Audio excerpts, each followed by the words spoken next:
आज मैं हरियाणा के अपने उन भाइयों बहनों से बातचीत कर रहा हूं जिनकी आयु 60 वर्ष पार और अभी हो सकता है आप लोग 65-70 के भी न हुए हो, और इसलिए मैं ये मान के चलता हूं कि आप सब मेरे सब साथी हैं, हम साथी हैं। मैंने माना है कि पूरे हरियाणा की जनता 2,87,00,000 लोग, लगभग 72 लाख परिवार, ये सब मेरा परिवार है और इस नाते से आप मेरे परिवार के साथी हैं, मेरे भाई बहन हैं। कुछ वर्ष पहले हरियाणा के अंदर ऐसे व्यक्तियों के लिए जिनकी आयु 60 वर्ष से ऊपर हो जाती है, उनको एक सम्मान निधि के नाते भी योजना शुरू की थी और वो योजना शायद 100 रुपए के आसपास से शुरू हुई थी। 2014 में हम लोगों ने सरकार संभाली तो उस समय ये पेंशन 1,000 रुपया मासिक थी। अगला जो 2023 का महीना शुरू होने वाला है, उस समय ये हमारी जो पेंशन है, जो सम्मान निधि है, ये 2,750 रुपए हो जाएगी।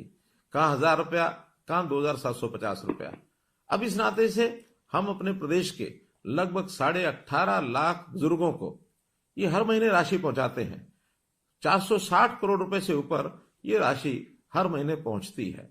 अब दो ही कंडीशन है किसी भी बुजुर्ग की वो पेंशन शुरू हो, या तो व्यक्ति 60 वर्ष का हो गया है और या फिर जो 60 वर्ष का हुआ है वो दोनों पति पत्नी की आय ये 2 लाख रुपए से कम होनी चाहिए। हमें लगा 2 लाख रुपया ये कम है, तो इस अगले महीने से हमने इस आय को भी बढ़ा करके 2 से 3 लाख रुपया कर दिया है। जिस महीने में 60 वर्ष का व्यक्ति हो जाए उसको तुरंत अगले महीने से अपने आप पेंशन शुरू हो जाए।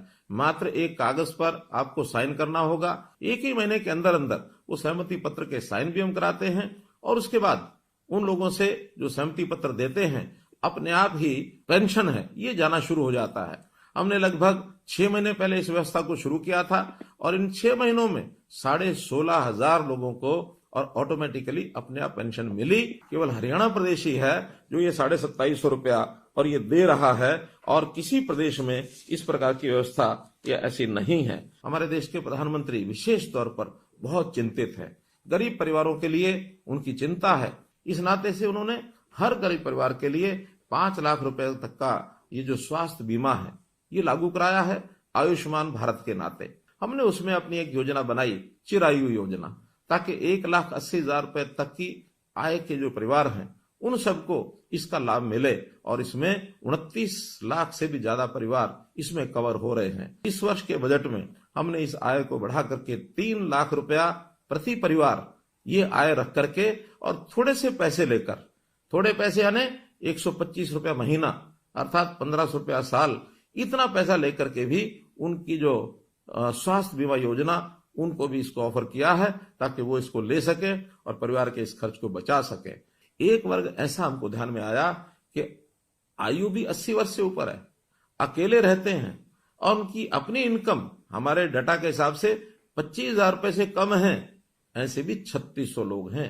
अप्रैल से इन सब लोगों के लिए जो वृद्ध आश्रय स्थल, सेवा आश्रम, वरिष्ठ नागरिक सेवा आश्रम, इन सेवा आश्रमों में उनको हम कहेंगे जाकर के वो वहां रहें। अगर वो सहमत होंगे उन सबको हम इन सेवा आश्रमों में रखेंगे। कोई गरीब परिवार है उसकी हर प्रकार की चिंता, राशन कार्ड के नाते से ऑटोमेटिक राशन बनते हैं। अगर किसी परिवार के सिर पर छत नहीं है, प्रधानमंत्री आवास योजना के अंतर्गत उनको मकान मिलता है। कोई व्यक्ति बीमार होता है तो उसको आयुष्मान के नाते या चिरायु योजना के नाते 5 लाख रुपए तक उसकी बीमा की भी चिंता हम करते हैं। उनके बच्चों की पढ़ाई की भी हम चिंता करते हैं। और तो और कोई व्यक्ति आगे चल करके भी बीमार न हो, उसका स्वास्थ्य जांच जरूर हो, इसके लिए भी निरोगी योजना बनाई गई है।